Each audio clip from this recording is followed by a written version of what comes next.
Olá pessoal, boa noite a todos, muita luz, muita paz, um grande prazer estar aqui com todos vocês.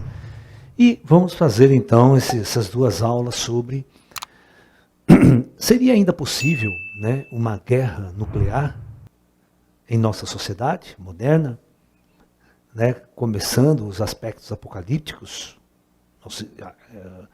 Vamos falar sobre isso então, né? Muito bem. O que vem a ser a guerra nuclear, né? Nós tivemos, na primeira metade do século XX, duas grandes guerras mundiais. Nunca tinha existido uma guerra mundial antes. Primeiro que vocês entendam isso. Todos os conflitos anteriores ao século XX eram conflitos regionalizados, né? Guerra entre França, aqueles países, né, divididos. Nunca tinha acontecido uma guerra que envolvesse praticamente o mundo todo. Tá? Então, à medida que as tecnologias foram crescendo, navegação, comunicação, o mundo se tornou muito mais unido em termos de comércio, em termos de alianças, né? Alianças de comércio, né? Na primeira metade do século XX, nós tínhamos muito colonialismo, né? O colonialismo inglês na África, francês, né? Em grandes partes do mundo, né? A Índia, por exemplo, era um colonialismo inglês, né? Muito bem. Então, a partir de 1914, nós tivemos a Primeira Guerra Mundial, envolvendo praticamente, né, todos os países do mundo, mandando tropas, os interesses e aquela coisa toda. Onde milhões de pessoas foram mortas, né? E na Primeira Guerra Mundial foi utilizada a primeira arma de destruição em massa, né, que era a arma do gás, a arma química. Então foi inventado o gás mostarda, o gás sarin, porque era uma guerra de trincheira, né? Os tanques de guerra não existiam ainda, porque senão não tinha sentido fazer guerra de trincheira, né? Então você se entrincheiravam de um lado, os franceses aliados, do outro lado os alemães se entrincheiravam e ficava aquela briga que não acabava nunca. Então os alemães inventaram uma arma de extermínio em massa, que era uma arma de gás. Lançavam uma bomba sobre o campo de batalha, aquele gás descia, e não precisava nem respirar, só tocando a pele da pessoa esse gás, ele queimava a pele, causava, né, deformações, uma coisa horrível, horrível. Matou milhões de pessoas esse gás, né, na Primeira Guerra Mundial. Quando termina a Primeira Guerra Mundial, há um acordo internacional. Se funda após a Primeira Guerra Mundial uma coisa que era o princípio, que não era a ONU, chamava Liga das Nações, para tentar impedir que houvesse uma nova guerra mundial, o que não adiantou, né? E nesta Liga das Nações eles fizeram um acordo, né, para que não fosse utilizado mais essas armas em caso de guerra. Era uma arma banida, agora senão quem utilizasse essas armas incorreria numa lei internacional lá de genocídio, aquela coisa toda, e após a guerra, internacionalmente, esses responsáveis teriam que ser julgados. Muito bem. Aí, Hitler sobe no poder na Segunda Guerra Mundial, né, toda a Alemanha, Itália, né, e você tem o início da Segunda Guerra Mundial. Tá?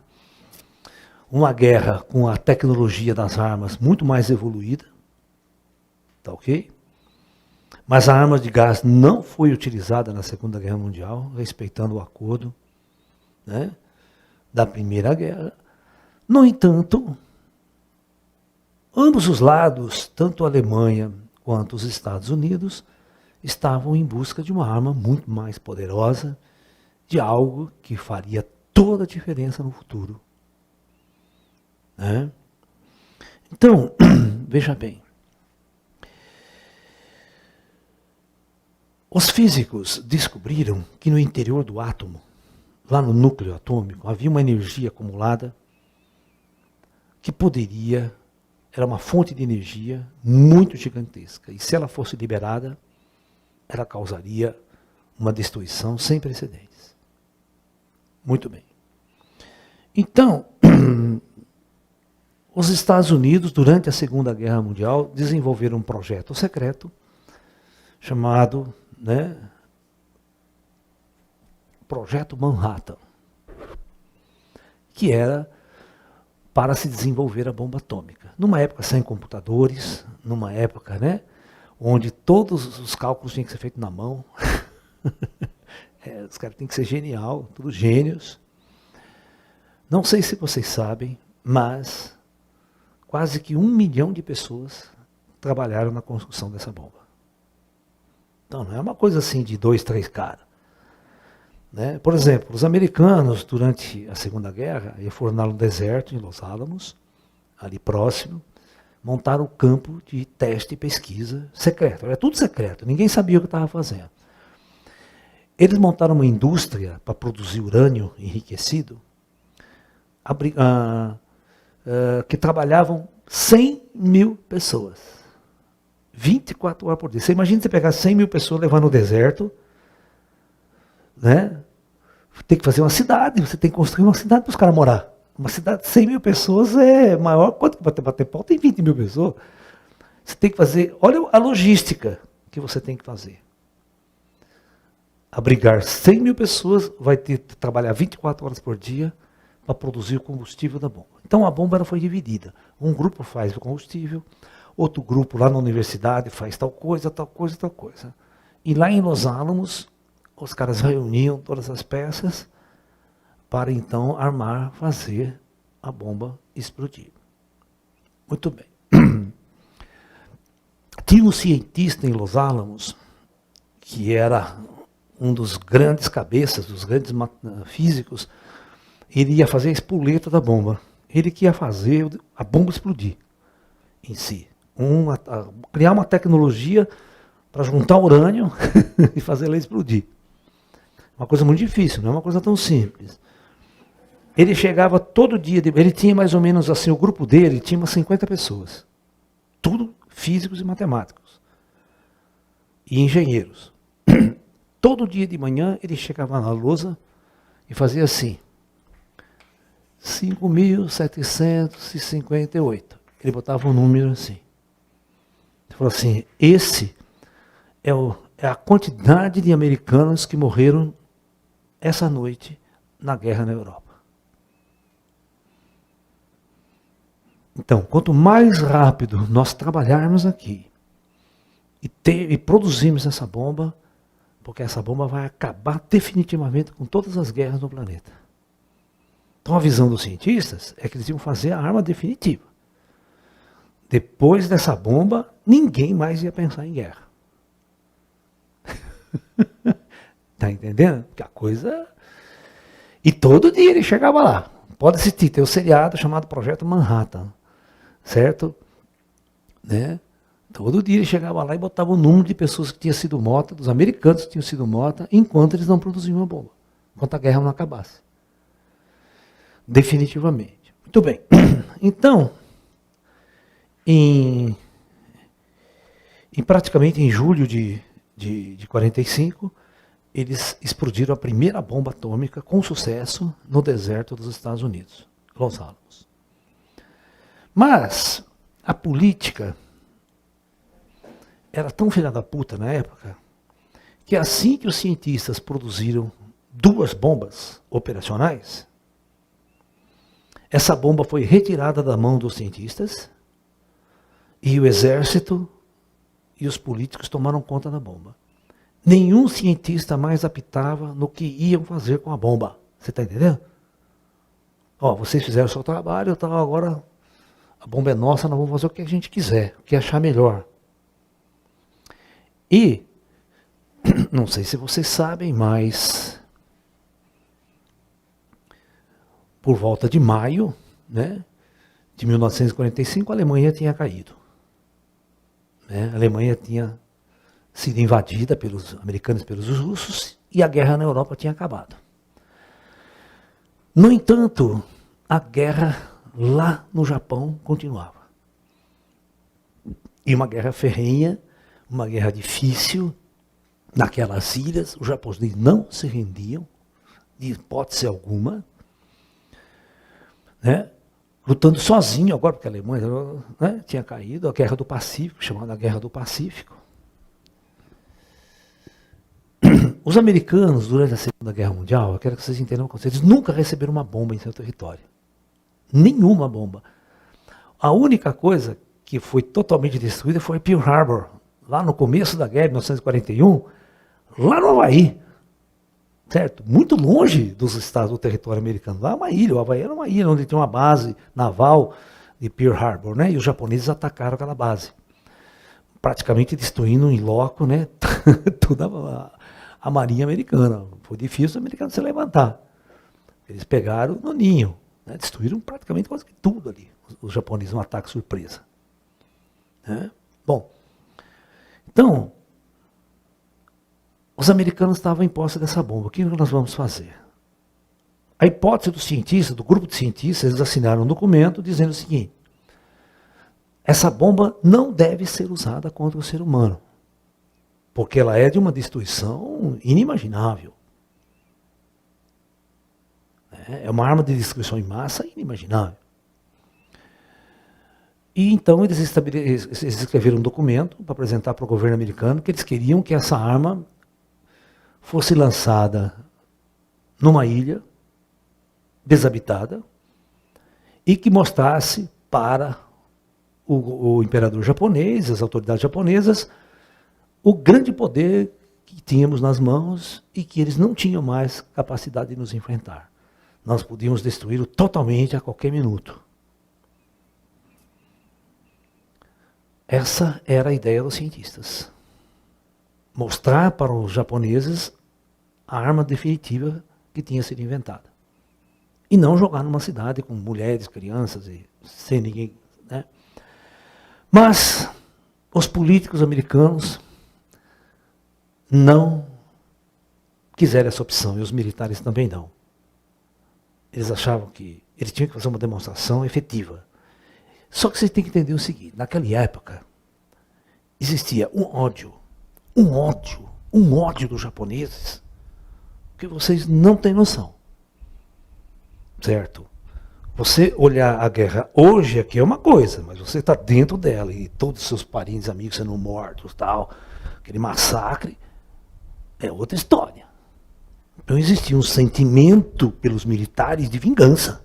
Eles queriam uma vingança definitiva do povo japonês. Você teve uma ideia? A primeira bomba atômica, a pergunta que as pessoas sempre me fazem: por que a primeira bomba atômica não foi lançada em Tóquio, na capital do Japão? Né? Foi lançada numa cidade que praticamente ninguém conhecia. Exatamente pelo fato de que Tóquio já tinha sido totalmente destruída pelo bombardeio convencional.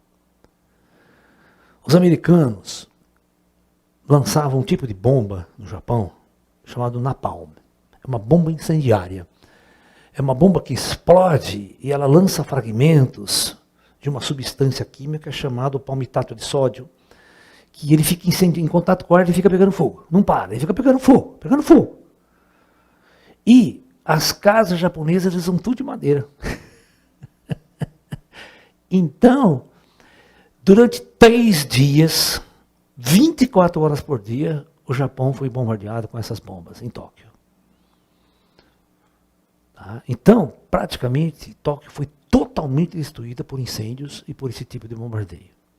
Então não havia sentido você jogar uma bomba atômica lá. Já estava tudo destruído. Né? Ou seja, os japoneses não iam fazer diferença nenhuma para eles. Então o que eles fizeram? Escolheram um alvo onde a cidade era intacta, não era um alvo militar, era uma cidade normal, comum, com 100 e tantos mil habitantes. E aí a arma foi jogada 2 vezes em 2 cidades. Muito bem? Muito bem. São duas tecnologias de combustível diferentes. Uma bomba jogada em Hiroshima era feita de urânio. E a bomba lançada em Nagasaki era feita de plutônio. Né? São dois elementos, né, que são utilizáveis para a bomba atômica. Muito bem, então, começou, então, o Japão se rendeu depois disso. Mas com o peso dessas mortes, de uma destruição em massa inimaginável. Então, aí vai começar, não sei se vocês sabem, mas antes, logo após a Primeira Guerra Mundial, né, ocorre a Revolução Russa. Né? E pela primeira vez nós temos um regime político totalmente antagônico aos Estados Unidos implantado no mundo, que é o comunismo. Né? Aí a Rússia, começa o chamado expansionismo soviético. Né? Expansionismo soviético. Após a Segunda Guerra Mundial, esse expansionismo ele é intenso. E a Rússia, né? Ela vai criar a URSS.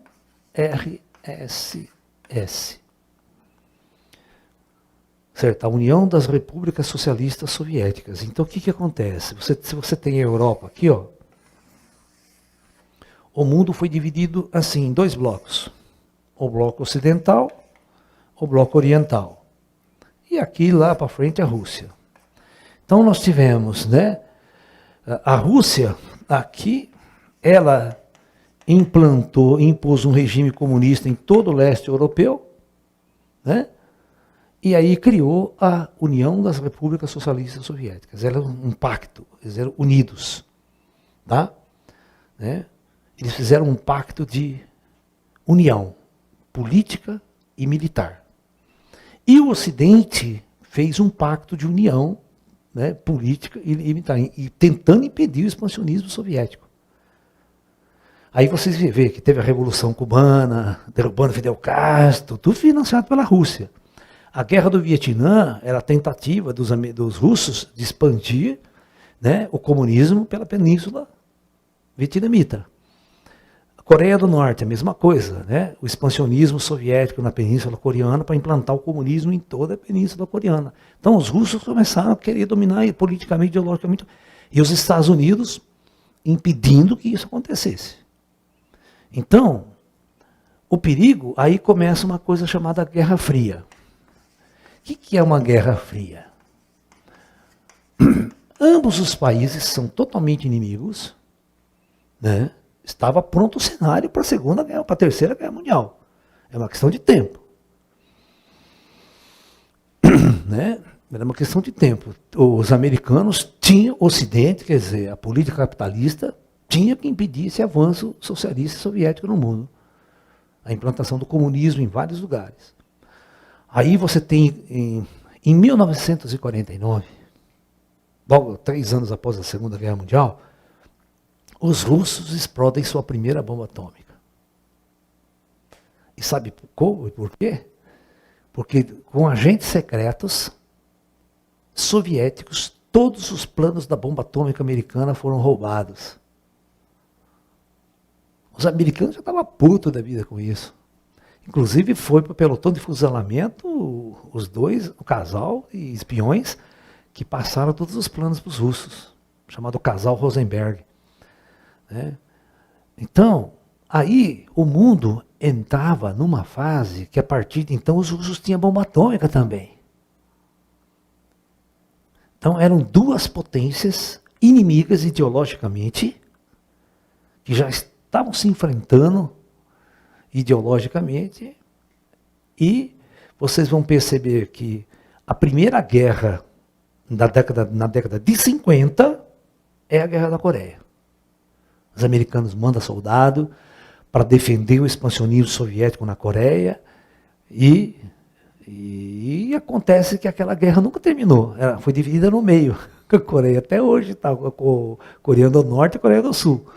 A parte de cima comunista e a parte de baixo capitalista. Né? E em 48 para 49 ocorre a implantação do comunismo na China, com a Revolução Comunista de Mao Tse-tung. Então a China já era um país de peso, né? Transformar a China em comunista é fazer 1/3 do planeta ser comunista, né? A partir de então. né? E esses blocos começaram a se unir contra o Ocidente, até militarmente. Então, a Rússia, a República fez um pacto chamado Pacto de Varsóvia, certo? Ninguém podia atacar qualquer país comunista que a Rússia. Muito bem. Então, começou essa corrida, chamada Guerra Fria, porque a Rússia e os Estados Unidos, nunca um soldado russo e americano entraram em contato para se lutar. Então, era uma guerra de impedir o expansionismo soviético, aqui e ali e tal, com arma convencional, mas não usar bomba atômica. Se usar bomba atômica, o outro ia jogar tudo em cima do outro. Então todo mundo já sabia disso, esse era o problema. Mas as tecnologias foram avançando. As tecnologias foram avançando. Aí, os americanos, primeiramente, começaram a desenvolver uma bomba chamada bomba H. Tá? Muito bem, só para vocês terem uma ideia, a bomba lançada em Hiroshima, a bomba atômica, a bomba A, de Hiroshima, ela tinha 15 quilotons. É uma medida, K, para vocês perceberem. Aí os americanos fizeram a bomba H, e a bomba H, testada no deserto dos americanos, tinha 10 megatons.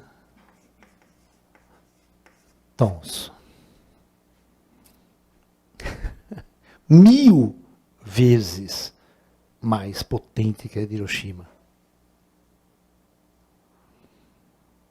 Aí na década de 50, os russos fizeram a bomba H russa, uma bomba que foi batizada com o nome de Tsar. Ela tinha 60 megatons. Isso na década de 50. Essa bomba foi a maior bomba já explodida na atmosfera em nosso planeta. É uma bomba, quando explodida, ela arrasa 80 quilômetros de diâmetro.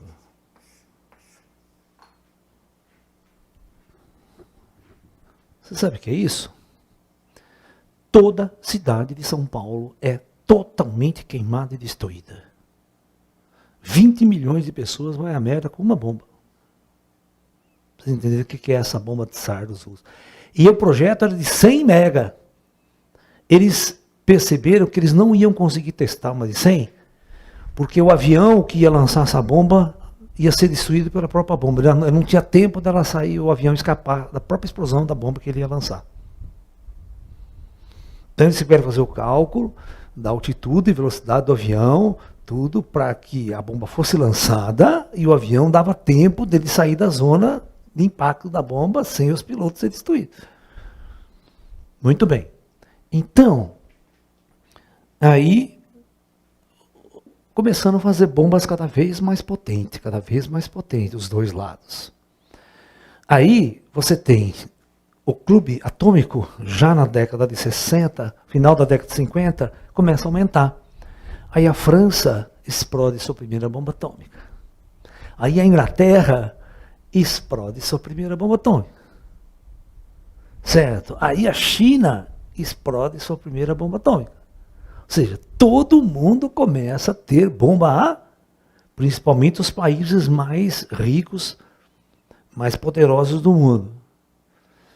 Então, no final da década de 60, nós tínhamos 5 países potências nucleares. Tá? Nós tínhamos USA, nós tínhamos a Rússia, né? Nós tínhamos a China, nós tínhamos a Inglaterra e tínhamos a França.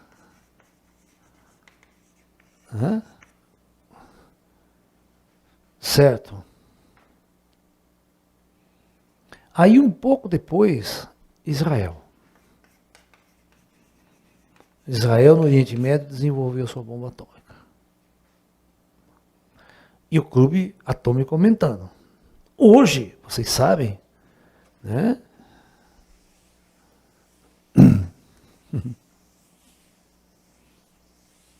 Hoje vocês sabem que nós temos Índia, Paquistão e Coreia do Norte nesse clube aí. Aí você tem o Irã numa corrida louca para desenvolver sua bomba atômica também, inimigos ali no Oriente, né? E ninguém sabe onde vai parar isso. Né? Esses são os declarados. Tem um outro país aí que tem bomba atômica. Não testou, mas tem. Se chama Brasil. Eu sei, tá? Eu sei, porque eu conheço os amigos cientistas. Quando o Collor assumiu, lembram do Collor assumiu? Aqui, num lugar chamado Serra do Cachimbo, no Brasil, nós tínhamos um buraco de 3 km de profundidade que ia ser testada a bomba atômica brasileira.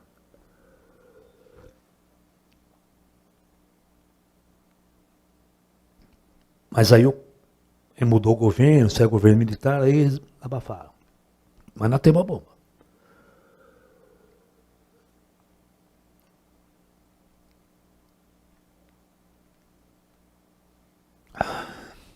Aí os americanos não quiseram, porque ia dar um expansionismo nuclear aqui na América Latina, a Argentina ia fazer, aí começava todo mundo, né? Muito bem. Então, hoje o cenário mundial é essa nova ordem mundial aqui estabelecida. Os países nuclearmente poderosos. Bom, agora tem um problema. Como é que a gente vai fazer essa guerra? Aí, como eu vou levar essa bomba atômica até o alvo? Certo? Um avião, ele não é tão preciso, porque ele pode ser interceptado por jatos, o carro se derruba antes de levar a bomba atômica ao alvo. Aí então começou a corrida dos mísseis nucleares.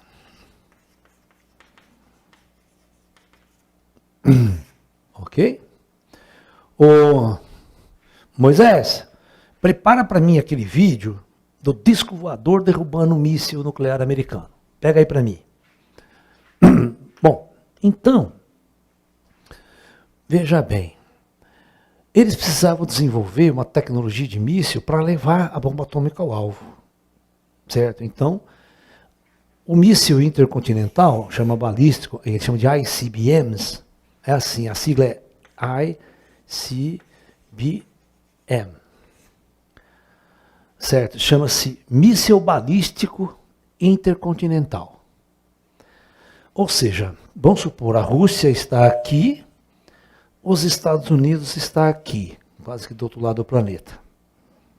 A ideia era lançar um míssil que entraria praticamente em órbita e de lá esse míssil cairia sobre a Rússia, explodindo a sua bomba. Ok? Então, essa era a corrida armamentista. Né? Só que os russos ganharam quando os russos colocaram o primeiro satélite em órbita da Terra, o Sputnik.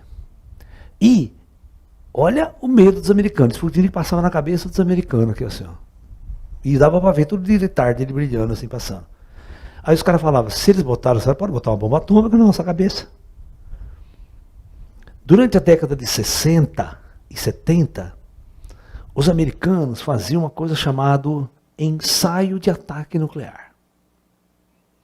Então era o seguinte, anunciava na televisão assim, olha pessoal, esse mês nós vamos fazer um ensaio de um ataque nuclear. Só que ninguém vai saber o dia e a hora. A hora que a sirene tocar, vocês têm 20 minutos para entrar num abrigo. Esteja onde vocês estiverem. Vocês têm que já ter um kit de sobrevivência montado na sua casa. Tocou a sirene, você pega ele e procura o abrigo mais próximo. E outra, o abrigo fecha em 25 minutos as portas. Chegou atrasado, você não entra. É automático o fechamento das portas. Isso porque o míssil russo demora 30 minutos para chegar nos Estados Unidos e atingir o alvo. E vice-versa, o míssil americano, para atingir o alvo. Ok? Tudo bem. Isso é década de 60. Aí, ambos os países, e acontecia, e o presidente americano, aonde ele estivesse, ele tinha também 25 minutos para entrar naquele avião Força Aérea 1 e ficar sobrevoando para comandar a guerra do espaço. Todos os testes feitos, nunca o presidente americano chegou no avião antes de 35 minutos. Então, se fudeu. Sempre.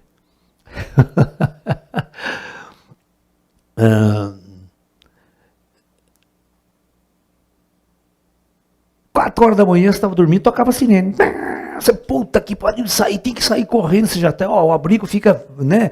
Vamos supor assim, 3 quarteirões daqui, de onde eu tô. Tinha turno de metrô, tava assim, o abrigo da cidade, tudo até turno de metrô, sabe? Tinha prédio que fazia abrigo nuclear próprio, quando os caras eram muito ricos, e tinha que sair correndo e entrar no abrigo. Senão fechava a porta. E você nunca sabia se era teste ou verdadeiro. Isso que você falava depois, porque você tá, né, podia acontecer a qualquer momento um ataque russo. Aí ambos os países começaram a desenvolver uma tecnologia de interceptar o míssil. Por exemplo, o que é interceptação? Eu lanço esse míssil aqui, eu lanço um outro míssil para destruir esse míssil. Certo? A gente chama de interceptação. Tá bom? Então você viu que lá aqueles famosos mísseis Patriot, que os Estados Unidos levou na guerra do Golfo, lá, que não adiantava bosta nenhuma. Né? Cada míssil era $1 milhão, é um negócio assim absurdo. Né? Uma fortuna. Os mísseis Scud da Segunda Guerra Mundial, Saddam lançava, os Patriot de $1 milhão, pá, explodia. Só que a ogiva caía, pum, explodia. Explodia do mesmo jeito. Bom, prestem atenção. Aí, na década de 70, os americanos inventaram um míssil assim, presta atenção. Esse míssil, na sua ogiva, ele levava 10 bombas atômicas. Quando ele chegava aqui no espaço, a frente dele abria, e cada uma dessas bombas H, era tudo bomba H, quando não é mais bomba atômica, de Hiroshima nem usava mais, ele mandava para algo diferente, ele mandava para 10 alvos diferentes na Rússia. Então agora, veja bem, um míssil interceptador, ele tinha que escolher 10 bombas. Claro que 9 vai passar. Então qual que é a chance de você deter um ataque nuclear? Né? E não é um míssil que ele está mandando. Os americanos estão mandando 300 mísseis em cima dos caras. Isso se chama míssil de ogivas múltiplas. Aí, tudo bem, você falava assim, não, vamos mandar um monte de mísseis, a gente intercepta. Aí, os americanos inventaram o seguinte. Quando o míssil era lançado, chegava aqui em cima e era lançado, e esse míssil interceptador ele vinha para interceptar a bomba atômica, o que eles faziam? Eles colocaram no míssil 100 balões. Balões que inflavam, ele tinha uma característica metálica, com aquele filme metálico em volta do balão, e aí o míssil que vinha para interceptar a bomba atômica tinha 110 opções. Para qual que eu vou? Isso é chamado de contramedidas. Então ficou praticamente impossível você interceptar um ataque nuclear. Não tem como. Vai se fuder. Então, ambos os países começaram a perceber o seguinte: não vai haver vitorioso nessa guerra. Então aquilo que os cientistas lá atrás tinham pensado estava funcionando. Não vai haver guerra, porque a guerra seria o fim para ambos. Então não tem sentido você fazer uma guerra sem ninguém ganhar. Então até hoje essa guerra foi segurada porque todo mundo sabe que vai se fuder. Aí, deixa eu contar uma história para vocês. Aí na década de 60, 63, os americanos, sorrateiramente, foi para a Turquia e montou uma base de mísseis apontada para a União Soviética. Secretamente. Só que agora, o míssil instalado neste lugar demorava 8 minutos para atingir Moscou. Não dá nem tempo de você tocar sirene. Muito menos entrar em abrigo. Os russos descobriram isso. O que eles fizeram? Sorrateiramente vieram para Cuba e montaram uma base de mísseis nucleares apontada para os Estados Unidos. Aí vocês podem assistir um filme chamado Os 13 Dias que Abalaram o Mundo. A crise dos mísseis de Cuba, que quase levou o mundo à Terceira Guerra Mundial. Nós tivemos 3 situações que quase o mundo foi para a Terceira Guerra Mundial. Explodiu. A mais interessante foi a crise dos mísseis de Cuba. Foi a mais tensa de todas. Quase que o mundo vai para a guerra nuclear a partir desse estado. Os mísseis em Cuba demoravam 8 minutos para atingir Washington e qualquer cidade americana. A partir de Cuba. Os americanos entraram em colapso existencial. Falaram, nós vamos invadir essa merda, nós vamos tomar todos aqueles mísseis, nós vamos matar todos os russos que estiver lá. Nós não vamos admitir que os caras instalem um... Mas aí os russos na ONU lá, né? Mas vocês não instalaram míssil em Cuba também? Lá na Turquia? E aquela guerra... Só que naquela época, presta atenção, não tinha satélite de comunicação. Não existia eu pegar um telefone, vou falar com o presidente russo para saber o que está acontecendo. Ninguém sabia o que estava acontecendo na Rússia, em Cuba. Não havia comunicação, não havia telefone para você falar internacionalmente. Olha que situação. Ninguém sabia se os caras lá na Rússia deram um golpe, os militares assumiram o poder, sabe? Eles iam atacar os americanos. Então era uma crise assim de tensão que você não tinha noção. Então, a partir desse momento, nós entramos na chamada Guerra Fria. Aí, uma guerra real, podia acontecer a qualquer momento, o apocalipse. Bom, na década de 60, o arsenal nuclear produzido dava para destruir a Terra mais de 100 vezes. Mais de 100 vezes. 100 terras seria destruída se a gente jogasse tudo um contra o outro. Tudo que tinha. 100 vezes. E essa humanidade ia praticamente à extinção, se essa guerra acontecesse. Afetava aqui, afetava tudo quanto é lugar. Tá? Muito bem. Aí, na década de 80, a arma mais estratégica era uma coisa chamada submarino.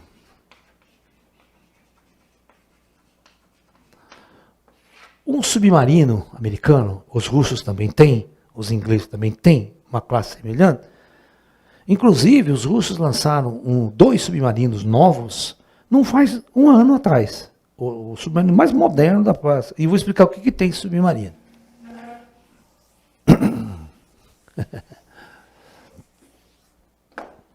Presta atenção. O submarino ele é grande, ele tem 400 metros de comprimento, 4 quarteirão. Gigantesco. Esses submarinos, eles têm uma coisa chamada silos de mísseis. Eles levam 24 mísseis. Cada submarino. Cada míssil leva 10 bombas atômicas. Certo? Então nós temos aqui 240 bombas atômicas lançadas se esse submarino receber a ordem para lançar. E o submarino, ele é indetectável pelo inimigo. Você nunca sabe onde ele está. Porque ele viaja embaixo d'água, não tem radar, não tem nada que detecta ele. Ele pode estar na costa de Nova York. Ele pode estar no mar Adriático, lá, soviético, e lançar seus mísseis, ninguém vê. E outra, eles não precisam sair à superfície para lançar os mísseis. Eles lançam os mísseis de 80 metros de profundidade.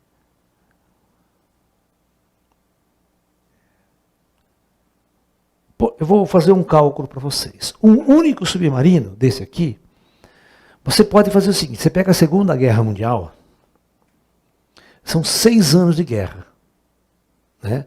Você vai somar todos os explosivos lançados na Segunda Guerra Mundial. Por todo mundo, pelos alemães, pelos russos, por tudo que foi lançado. Isso dá uma potência, certo? De destruição.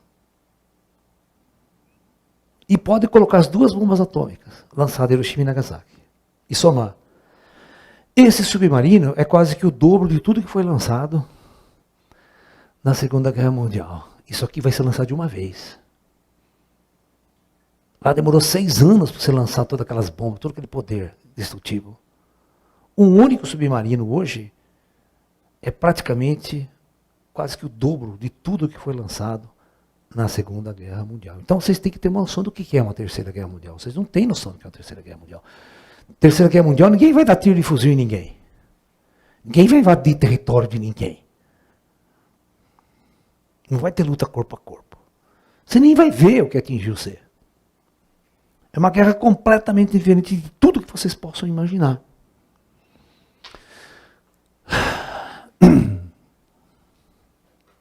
Tá bom? Vocês sabem que os russos apoiam a Síria, né? O presidente sírio. E o presidente sírio tem feito um monte de merda, inclusive lançou arma química no povo dele, lembra? Que lançou gás sarin lá no povo? Os americanos ficaram tão putos da vida e foi lá lançaram mais de 50 mísseis Tomahawk em cima dos sírios. Isso é proibido pelo não pode lançar arma química. Né? Aí os russos deslocaram um desses submarinos modernos para as águas sírias. Está lá de prontidão. Carregado nuclearmente. E os americanos colocaram o seu submarino e o seu porta-aviões. O que é uma frota? Você tem que ter. Quando os Estados Unidos falam assim, vamos deslocar a quinta frota para o Golfo. A frota é assim, ó. Né? Uma frota naval de guerra, hoje em dia. Eles levam uns 4 porta-aviões. Esses porta-aviões são nucleares. Eles carregam mais de 500 bombas atômicas cada um, que são levadas pelos aviões. Os aviões caça podem levar uma bomba atômica. São armados. E tem mísseis também neles. Aí, esses são os Aí, eles têm uma coisa chamada destroyer. Navios menores que vão fazer o patrulhamento desses porta-aviões, impedir que qualquer outra embarcação inimiga chegue próximo. E aqui, embaixo d'água, a frota leva no mínimo uns 6 a 10 submarinos nucleares daquele que eu falei para vocês junto. Quem que vai ameaçar esses caras? Se um submarino acaba com o planeta. Você está entendendo o poderio militar hoje em dia instalado? Hã?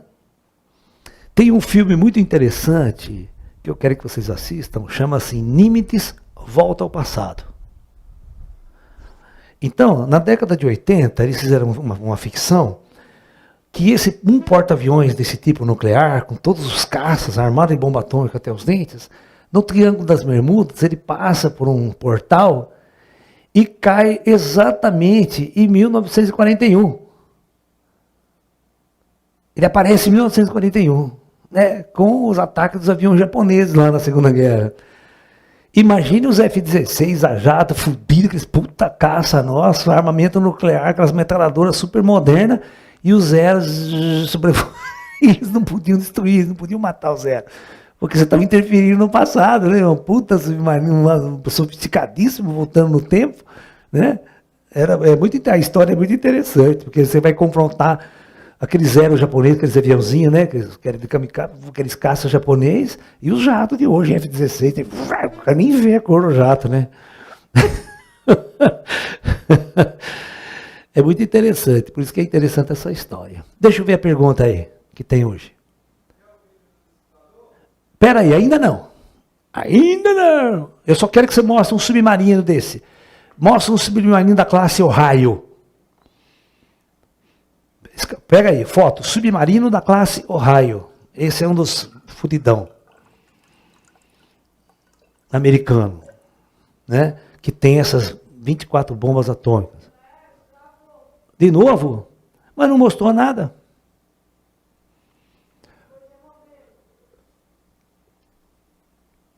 Não estou conseguindo botar imagem, fica travando a minha câmera. Mas não voltou dessa vez? Hã?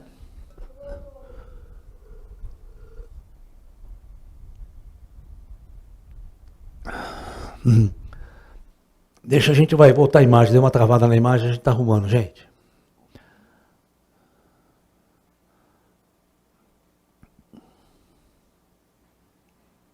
Voltou? Voltou, ok. Aí, já está lá, voltou. Então, eu não consigo colocar foto para vocês, isso aqui começa a travar a câmera, dá um problema no nosso computador, que a gente não descobriu até hoje por quê.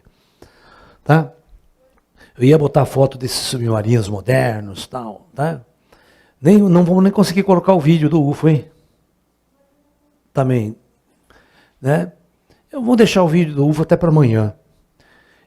Então podemos dizer que estamos em uma guerra fria disfarçada, pois as potências mundiais estão armadas até o dedo. Claro que estamos. Você não sabia disso? E hoje, você tem que entender que hoje nós temos satélites, nós temos aviões invisíveis.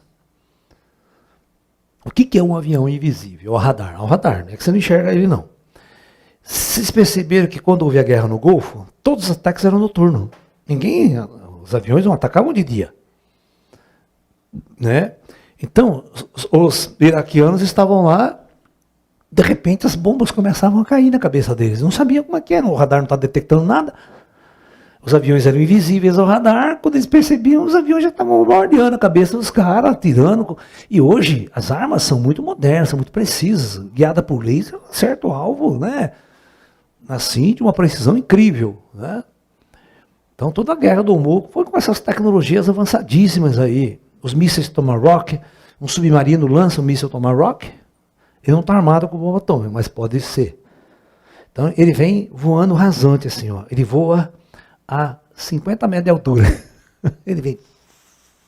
Aí ninguém consegue destruir ele, ele é muito rápido, ele é supersônico, ele voa abaixo, o radar não detecta ele. Então ele fica fazendo assim, ele vai bem baixinho, você lança ele de 1.500 km de distância, ele não erra o alvo em menos de 1 metro. Ou a margem de erro dele. Ele vai guiado por satélite. O satélite vai guiando ele. Entendeu?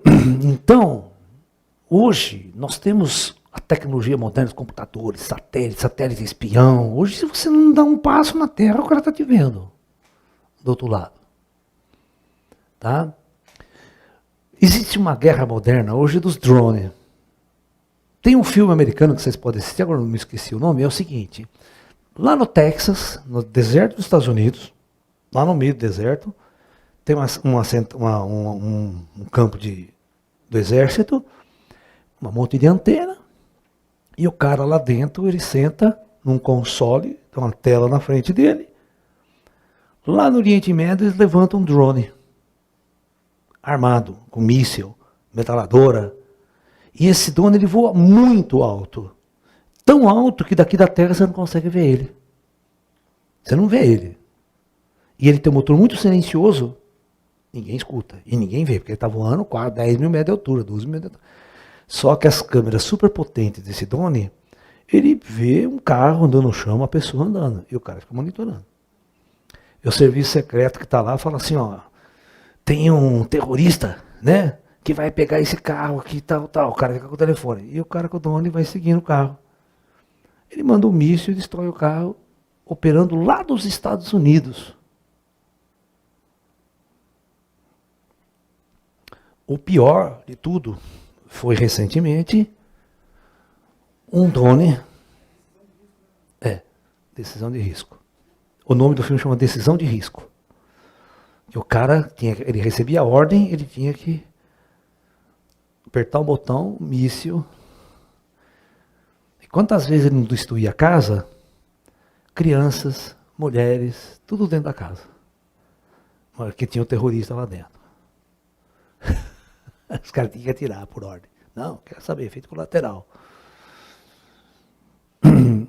E atiravam. Você já ouviu falar em inteligência artificial? Então, hoje, esses robôs, esses drones, estão sendo equipados com inteligência artificial. Inteligência artificial é o seguinte, o próprio drone não tem mais aquele operador lá que fica operando ele. Ele vem, vê o alvo, decide se ataca ou não. Ele toma a decisão de atacar ou não. Aí não tem interferência da mente humana, daquele cara lá, eu vou matar criança, vou ficar, sabe? Que esses caras ficavam tudo pirado depois de um tempo, com um sentimento de culpa, fudido de ter matado uma criança, ter matado uma velha, assim, entendeu? Então os americanos estão evoluindo a tal ponto, você tirar esse ser humano da jogada e você colocar um robô, uma inteligência que não tem esse problema de tomar essa decisão e não ficar pirado depois com sentimento de culpa. Então esses drones são programados para tomar decisão e atacar. E isso foi feito agora, há 3 meses atrás, né? Um drone americano atacou uma patrulha de Afeganistão, lá no Afegão, sem uma ordem dos Estados Unidos. O próprio robô tomou a decisão de atacar. Então você percebeu onde a gente está chegando. É a Skynet. Aquela lá do Exterminador do Futuro. É um robô poderoso, vem arrebentando, destruindo tudo. Ele é programado para matar, ninguém segura ele. É igual o Schwarzenegger, lembra? Que ele era um robô? O T-50, né? É o T-50, né? O primeiro filme foi o melhor de todos, né? O primeiro filme desse Exterminador do Futuro foi ó, porque a hora que ele entrava naquela cadeia lá, né? Arrebentava tudo, todo mundo atirava, não estava nem aí. Arrasava tudo mesmo, né? Tecnologia moderna, ninguém segurava o cara. Deixa eu continuar. A pandemia do Covid-19, fechando, com os 50 anos de moratória, pode ter impedido o início de um apocalipse na Terra? Não. Não tem nada a ver com o Cascarça aí. Depois a gente vai conversar sobre isso.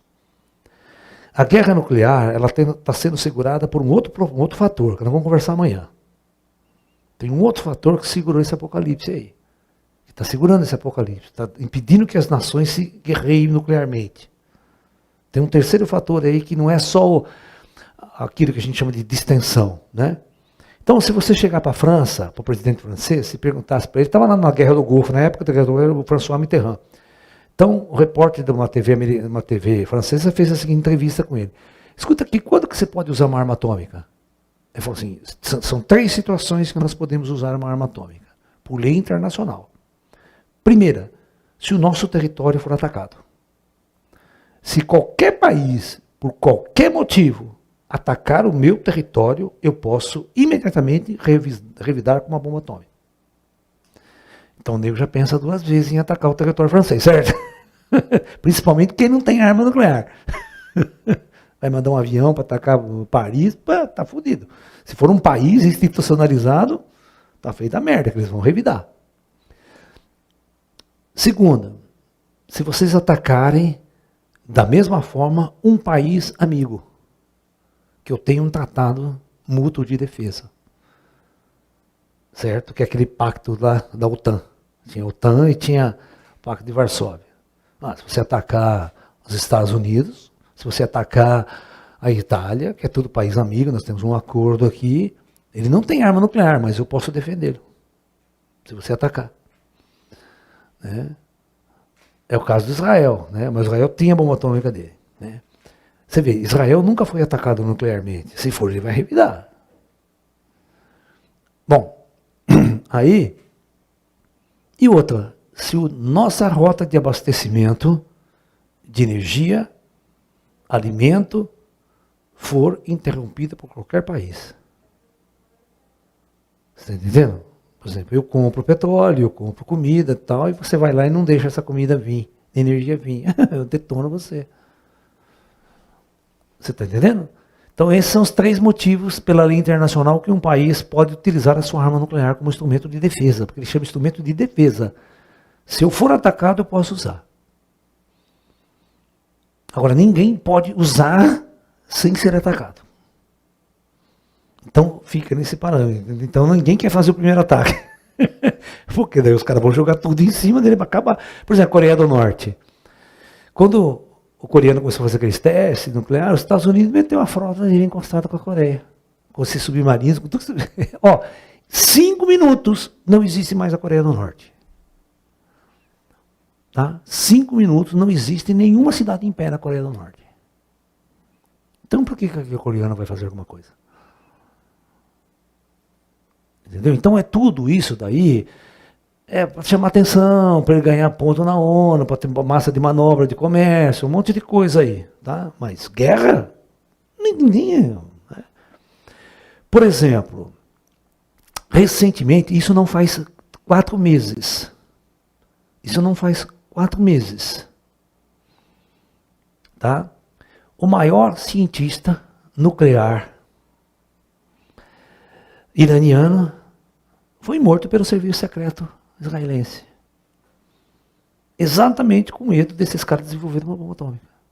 Então eles ficam no pé. A cabeça, o cientista, o cara vai lá, o serviço secreto vai e mata o cara. Quer saber. Entendeu? Então, o nosso mundo está assim hoje. Certo? Então é muito mais provável que às vezes surja um conflito nuclear localizado. Por exemplo, pega o Irã, desenvolve uma arma ou compra uma arma nuclear no mercado negro, compra do... Né? Imagine que você tem, né, o Paquistão. O Paquistão tem bomba atômica. A Índia e o Paquistão, que eu falei para vocês. Né? Imagine se dá um golpe de islâmico aqui no Paquistão e você assume um governo radical religioso. E esse cara vende uma bomba para o Irã. Pronta. Ele vai lá jogar em Israel. Entendeu? E aí, o que acontece? Israel retalha de cabo a rabo. Entendeu? E a coisa pode feder ali. Entendeu? Não pode expandir para a China e para a Rússia, sabe? Fica uma guerra localizada. Isso a gente chama de guerra localizada. Mas nunca pode a China, por exemplo, a China tem um problema, está tendo um problema sério, que talvez vocês não enxergam, que pode levar a uma guerra nuclear hoje, é a tentativa da China de invadir e tomar Taiwan. Os americanos eles encostaram uma frota chinesa lá, ameaçando Taiwan. Que Taiwan é um governo que, segundo a China, é um governo rebelde, que depois, quando se instalou o comunismo na China, o presidente capitalista que estava na China, ele fugiu para Taiwan. E até hoje, aquela ilha ficou uma ilha rebelde. Com um modelo não comunista tal. E a Taiwan se desenvolveu economicamente, que nem sei o quê. E apoiado pelos Estados Unidos. Então os Estados Unidos encostou a frota dele, navios dele ali também. Ameaçando os chineses, olha, você não vai atacar Taiwan, você não vai invadir Taiwan. Nós temos muito interesse, temos muito dinheiro investido em Taiwan. Você vai transformar isso aí em comunismo? Mas nem a pau. E se um conflito começa ali entre navios americanos e navios chineses e um lança uma bomba nuclear na cara do outro? E os chineses não perdem por tempo de lançar uma bomba nuclear, porque ele, tá falando, ele vai usar aquela máxima, você está invadindo meu território. Taiwan é meu território. É China. Então eu posso usar arma nuclear contra você. Mas os americanos, quem mandou você usar uma arma nuclear contra os meus soldados? Agora eu vou jogar uma contra você. E aí começa aquela... Você não sabe onde vai parar. Então vocês pensam que a gente está livre de um ataque nuclear, de um conflito nuclear? Claro que não. Todos os navios que vão com essas frotas estão armados nuclearmente até os dentes. É por isso que todo mundo fica cagando em meio de atacar uma frota naval americana, uma frota naval russa e uma frota chinesa. Você está me entendendo? É complicadíssimo. Muito complicado. É este o panorama de hoje. Por qual motivo estamos tendo uma chance diferente daquela ocorrida com a civilização Atlante, que culminou com o fim da guerra nuclear desse povo? A nossa pergunta é o seguinte: será que os Atlantes não tiveram a mesma chance? Vamos lá, filha. E não passaram dos limites também? Hã? Ninguém sabe. Nós sabemos que teve 2 avatares na Atlântida, tentando impedir esse conflito, e não conseguiram. Né?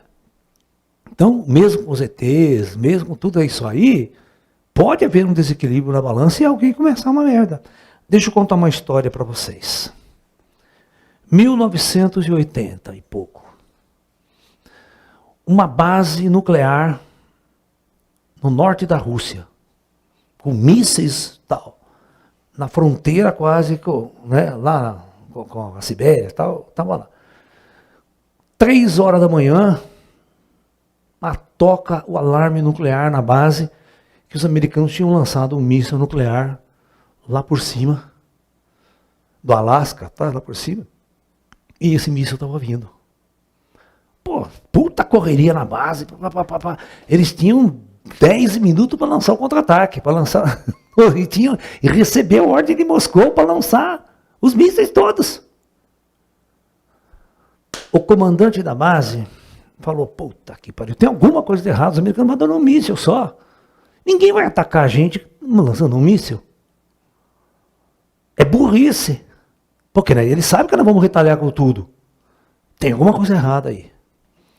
E ele desobedeceu a ordem de Moscou e não lançou os mísseis contra os Estados Unidos, que seria o início da guerra atômica.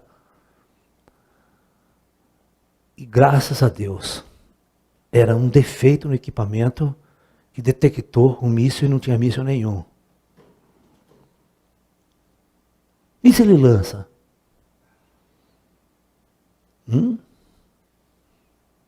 Os americanos tinham lançado tudo em cima. Por uma cagada. Deixa eu contar essa história. Esse cara, depois desse evento, ele ficou 6 anos preso. Porque desobedeceu ordens diretas de Moscou. Perfeito o que eu estou falando para você? Tá, tudo bem. Não faz 1 ano atrás, esse mesmo cara foi condecorado pelo governo russo mundial por não ter lançado os mísseis. Porque uma desobediência do cara, ele salvou o planeta.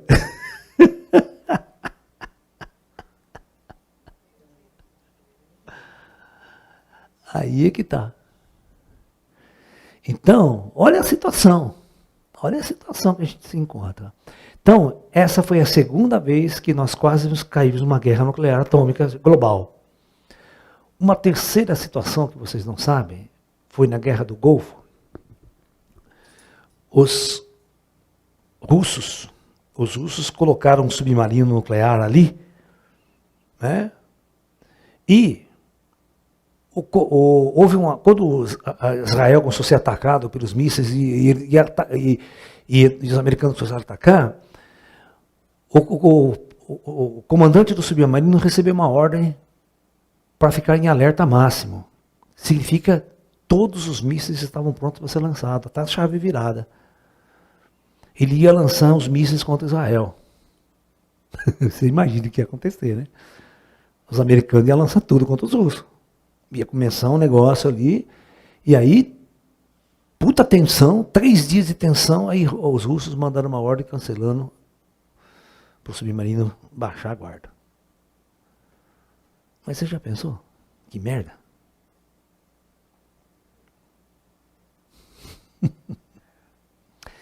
Então, né, tem um filme muito interessante também, né, que vocês podem assistir, chamado Dr. Strangelove.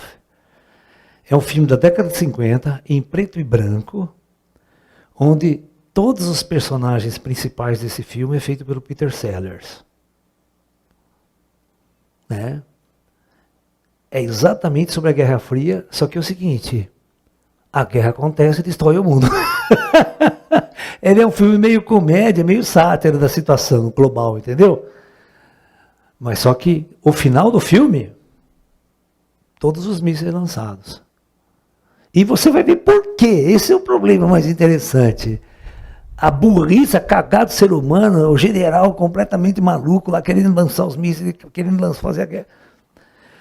Você tá vendo? Quando os russos trouxeram os mísseis para Cuba, a maior parte dos generais americanos queria dar ordem de invadir Cuba.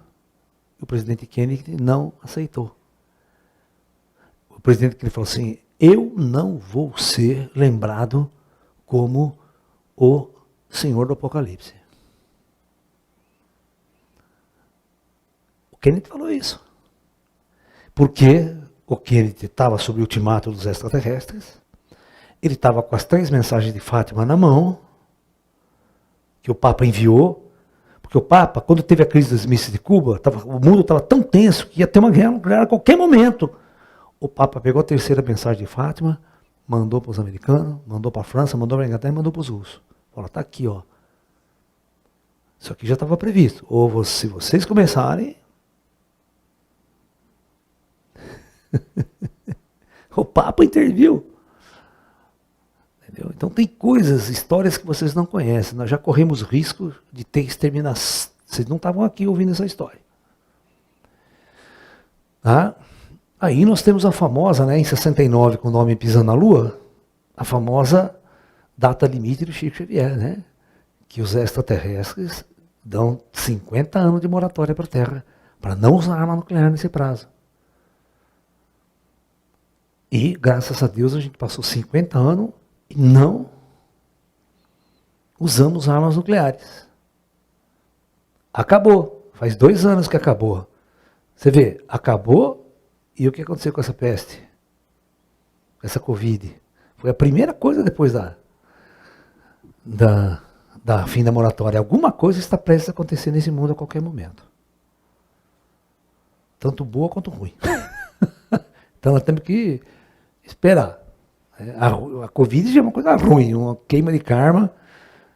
Né? Bom, estamos equivalentes, como aconteceu na Atlântida, no limiar de uma terceira, nós estamos. Ainda não estamos, ninguém desarmou míssil, ninguém foi lá beijar os outros, estamos em uma paz mundial maravilhosa. Não estamos. Né? Você não viu o expansionismo soviético aqui na América Latina? Só tem 3 países na América Latina que não é comunista. Que não tem um regime comunista. Brasil, Paraguai e Uruguai. Só. O resto, tudo com governo comunista. E o Brasil sendo ameaçado pela esquerda comunista. Dirigida pelo expansionismo soviético. Ainda. Né? Então a Guerra Fria não acabou. Quem pensa que a Guerra Fria acabou, de jeito nenhum. Além de Cuba e 1900, qual a outra situação que estivemos próximo da guerra? Aquilo que eu falei para vocês do míssil. Do míssil que veio lá e os equipamentos detectaram. Às vezes entra um asteroide entra em curso e o sistema de defesa detecta como ataque de míssil. Olha que merda. Principalmente quando não dá para você verificar. Né? Você tem muito pouco tempo para o problema hoje é submarino. Se os caras forem atacar, eles não vão atacar com míssil intercontinental. Hoje eles atacam com míssil. E não adianta. Os mísseis são invisíveis. O míssil não tem como interceptar esses mísseis. E é 10 minutos para atingir o alvo. Não tem nem como avisar vocês que o míssil está chegando, entendeu? Não dá nem para tocar a sirene. Ó, é que eu não estou conseguindo mostrar foto para você, mas eu preciso mostrar o presidente americano, o presidente russo. Deixa eu explicar para vocês. Durante toda a Guerra Fria, e até hoje, presta atenção, vocês vão ver o presidente americano, ou Putin, quando estava falando, no mínimo 2 metros de distância dele tem um cara com uma maleta. Esse cara nunca pode ficar mais longe do presidente do que 2 metros. O presidente ele vai junto. Se ele se hospeda num hotel, esse cara fica no apartamento do lado. E a maleta é amarrada com algema no braço do cara. ele fica ao lado do presidente 24 horas por dia. Claro que esse cara é tocado. Essa maleta, o que que tem? Aonde quer que eu... Porque só o presidente pode dar ordem de ataque nuclear. Foi exatamente para evitar que aquele cara atacasse. Então, veja bem, o presidente tem que dar ordem. Aí os caras podem atacar. Então, não tem muito tempo hoje em dia com esses de 30 minutos, 20. Então, se a Força Aérea manda uma mensagem, presidente, estamos sendo atacados, ele tem que abrir essa maleta, todo dia ele recebe um código, o presidente recebe um código, todo dia ele recebe mudado. Aí ele vai lá, digita esse código nessa maleta e ele dá ok. Autorizou, aí a guerra começa. E os russos têm essa mesma maleta, os americanos também têm. É segurança, para ninguém lançar um míssil sem a ordem do presidente. Só que nesse dia, Moscou mandou ordem para o cara. Ele tinha atômico, e daí ele não lançou. Ele desobedeceu depois que ele ficou preso. Então, é muito interessante. Tudo isso é muito interessante. Tudo isso é muito interessante. E aí, quando passou a crise dos mísseis de Cuba, os caras foram entrevistar o general russo que estava ali coordenando as armas nucleares. Né? Aí perguntaram para ele assim, mas se os americanos invadissem, o que você faria? Não, eu tinha ordens para lançar uma arma nuclear tática sobre as tropas invasoras. Vamos supor que vinha vindo a tropa invasora, eu lanço uma arma nuclear em vocês. Acabou, não tem mais invasão nenhuma. Ele tinha a ordem direta de Moscou para lançar, não precisava nem pedir para Moscou. Já estava com a ordem na mão. Se os americanos tentarem invadir a ilha, jogue uma arma nuclear na cabeça deles. E ele não invadiu. Se tentasse invadir, ia dar maior merda. Ainda bem.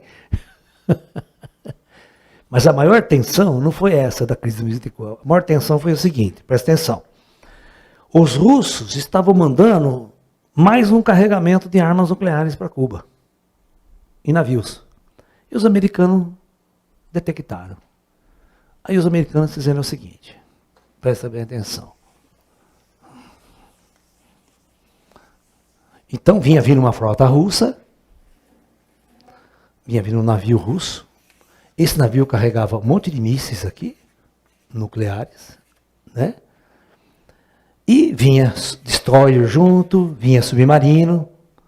Aí os americanos fizeram uma barreira aqui, ó, com porta-aviões, com navios de guerra, tudo. Falou, daqui vocês não passam. Se tentar passar, é a guerra. E atenção. E os caras vindo e não parando. Os caras vindo e não parando.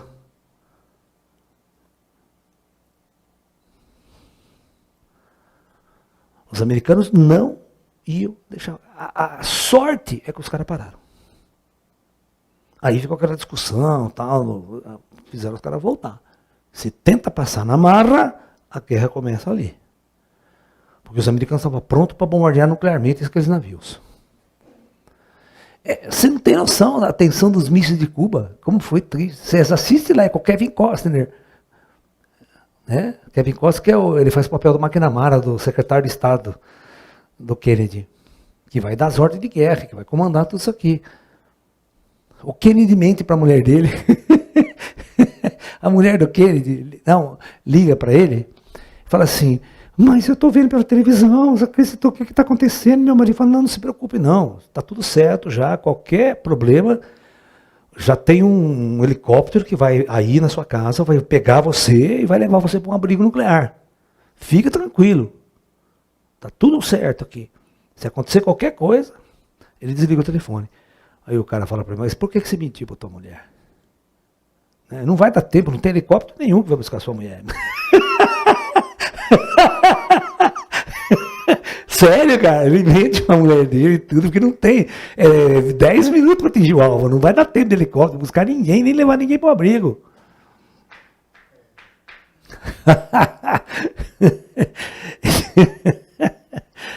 Você não tem noção, os caras não dormiam, 3 dias quase sem dormir.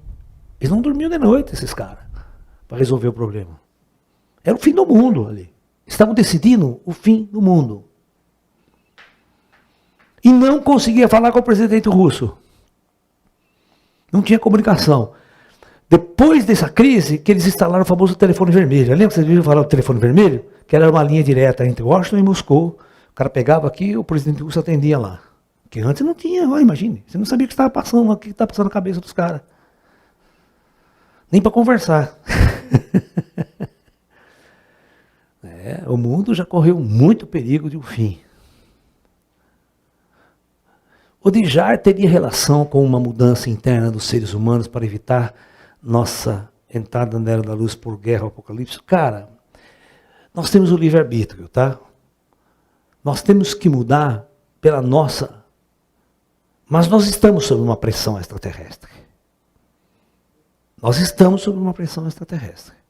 O fato dos extraterrestres invadir, vier, derrubar... Os discos voadores derrubaram mísseis nucleares americanos. E desativaram bases nucleares inteiras de mísseis americanos. Os mísseis pararam de funcionar de uma hora para outra. Apareceu o disco voador em cima, sobrevoando a base, parou tudo de funcionar. Os americanos sabem que eles estão aí, que eles estão prontos para entrar no meio dessa guerra, de alguma forma. Então, esse é o cenário mundial nos dias de hoje. Não é um cenário tão pacífico quanto vocês possam imaginar, tá? Principalmente aqui no Brasil, né? Todo mundo é futebol, carnaval, samba, ninguém tá nem aí com essa porra que está acontecendo lá fora, né? Beleza, pessoal? Então amanhã a gente continua. Boa noite, namastê.